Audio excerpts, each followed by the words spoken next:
नमस्कार दोस्तों, मैं लोकेश जैन लैक्स सिटी झीलों की नगरी उदयपुर से एक बार फिर आपके समक्ष हाजिर हुआ हूँ रूबरू होने के लिए आप सभी से, आप सभी भाइयों से जिन लोगों ने कंप्यूटर अनुदेशक का पेपर दिया है, बेसिक का चाहे सीनियर का।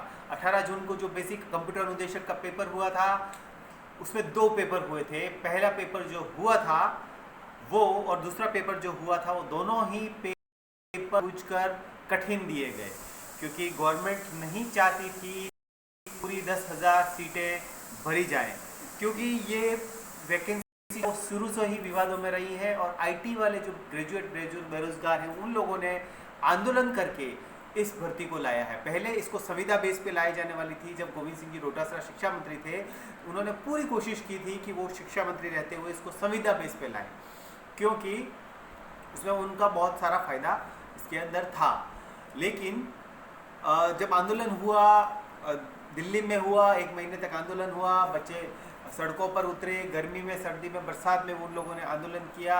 उसके बाद वो यूपी गए और यूपी जाके उपेंद्र यादव जी जो राजस्थान बेरोजगार एकीकृत महासंघ के प्रदेशाध्यक्ष, उनके नेतृत्व में हमारे जो कंप्यूटर संघ के विद्यार्थी हैं, दीपेश जी, धर्मवीर जी और हमारे भाई लोग जो भी हैं 2-3 वो इम्पोर्टेंट, उसके साथ सभी साथियों ने माननीय प्रियंका गांधी जी से मुलाकात करके अपनी समस्या बताई और बाद उनके आश्वासन के बाद ये भर्ती परमानेंट लाई।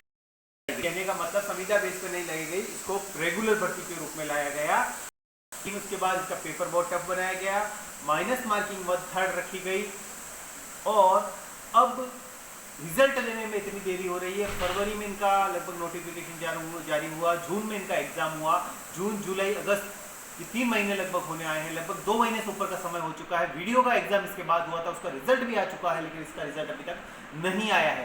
कहा जा रहा है 22 अगस्त को चेयरमैन साहब जो बोर्ड के अध्यक्ष हैं वो आ जाएंगे, उसके बाद वो विदेश गए हुए हैं, उनके आने के बाद ही रिजल्ट जारी किया जाएगा उस हफ्ते के अंदर, मतलब अगस्त महीने में इसका रिजल्ट आ जाएगा, ये कहा जा रहा है। लेकिन मेरा ये कहना है कि क्या अध्यक्ष बोर्ड के बाहर जाते हैं तो क्या उसका कामकाज पूरा नहीं होना चाहिए, क्या रिजल्ट में देरी होनी चाहिए।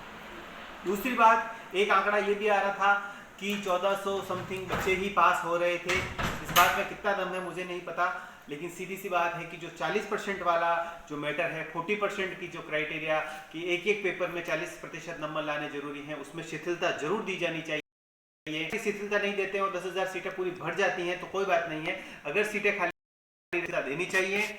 और SC/ST के लिए 35% और दिव्यांगों के लिए तो बिल्कुल भी क्राइटेरिया, विकलांग, दिव्यांग, विशेष योग्यजन जो भाई लोग हैं उनके लिए कोई क्राइटेरिया नहीं रखा जाना चाहिए। किसी भी तरह से उनकी जो सीटें हैं वो भरी जानी चाहिए, उनका हक किसी और को नहीं दिया जाना चाहिए। जिसका जो हक है, जिनकी जितनी सीटें हैं वो उसी कैटेगरी में भरी जानी चाहिए, 10,000 सीटें इसी वैकेंसी में भरी जानी चाहिए, उसको आगे के लिए बिल्कुल भी फॉरवर्ड नहीं किया जाना चाहिए। ये हमारा मुद्दा है। पेपर बनाया गया, इसरो साइंटिस्ट लेवल के क्वेश्चंस इसमें दिए गए। बेसिक कंप्यूटर अनुदेशक का आप बना रहे हैं, एक 3rd ग्रेड शिक्षक आप ले रहे हैं, जहां पे आपको बेसिक से रिलेटेड क्वेश्चंस देने चाहिए, वहां आपने इसरो साइंटिस्ट गेट लेवल के, नेट लेवल के, इंडिया लेवल के पेपर्स के क्वेश्चंस आपने एज इट इज छाप दिए। उसको बनाने में कहीं पे भी आपने दिमाग नहीं लगाया कि बच्चा किस तरह से पास करेगा। उसको पहले थोड़ा सरल दिया जाए, 30% क्वेश्चन सरल दिए जाए, 30% मॉडरेट दिए जाए, 30-40% उनको हार्ड दिए जाए। पेपर इस तरह से उसको बनाया जाना चाहिए था। माइनस मार्किंग नहीं रखी जानी चाहिए थी, क्योंकि माइनस मार्किंग रीट जैसे एग्जामों में नहीं रखी जा रही, तो इसमें शुरू से ही आईटी ग्रेजुएट्स के साथ बहुत ज्यादा धोखा होता रहा है। अभी भी सूचना सहायक की वैकेंसी, प्रोग्रामर की वैकेंसी सब यहाँ पर पेंडिंग चल रही है, उसको नहीं निकाला जा रहा है। कुल मिला के ये भेदभाव बंद होना चाहिए।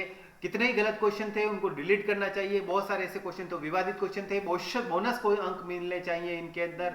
और जो भाई लोग सेलेक्ट हो रहे हैं वो अपने डॉक्यूमेंट्स तैयार रखें, सारे डॉक्यूमेंट्स, उनके ग्रेजुएशन की डिग्री, उनके मूल निवास प्रमाण पत्र और जितने भी डॉक्यूमेंट्स होते हैं वो सारे तैयार रखें, ताकि वो वेरीफाई हो सकें, ये वैकेंसी पूरी हो सके और जल्दी से जल्दी जो लाइब्रेरी या लैब्स धूल खा रही है, मिट्टी खा रही है, वहां पे एक नए टीचर्स ऊर्जावान मिल सके।